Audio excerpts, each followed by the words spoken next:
বন্ধুরা দেখতে পাচ্ছেন আমার ডান পাশে কিছু আনারস গাছ দেখা যাচ্ছে এবং আমার বাম পাশে কিছু আনারস গাছ দেখা যাচ্ছে। আর মাঝখান দিয়ে একটি সরু রাস্তা।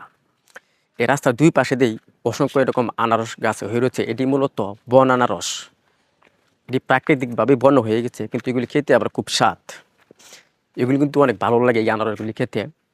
আর এগুলি পাকার জন্য সময় দিতে মানে পাকতে অনেক বেশি সময় লাগে অন্য অন্য আনারসের তুলনায়। আর দ্বিতীয় এটা কিন্তু গাজীপুরে লাল মাটিতে আনারসগুলি স্বাদ হওয়ারই কথা। আর এগুলি অনেক স্বাদ দেখতে পাচ্ছেন, আমার দুই সাইডে দিয়ে অনেক বেশি আনারস গাছ আছে।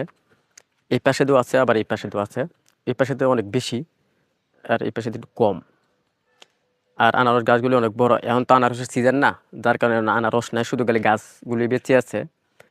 আর এগুলি কিন্তু আনারস দিয়ে আমি দেখছি, এর আগে একবার আসছিলাম, অনেক বেশি আনারস হয়েছে এরকম। কিন্তু পুরো রাস্তাটাই দেখতে পাচ্ছেন, আমার সামনের দিকেও অনেক বেশি আনারস গাছ দেখা যাচ্ছে এরকম। জানেন না এটি কীভাবে আবার মাঝখান দিয়ে এক সুন্দর একটি রাস্তা গেছে। যাই হোক, অনেক বেশি ভালো লাগলো এই জঙ্গলের মধ্যে এরকম আনারস গাছের বলতে পারেন এক প্রকার বাগান। ধন্যবাদ।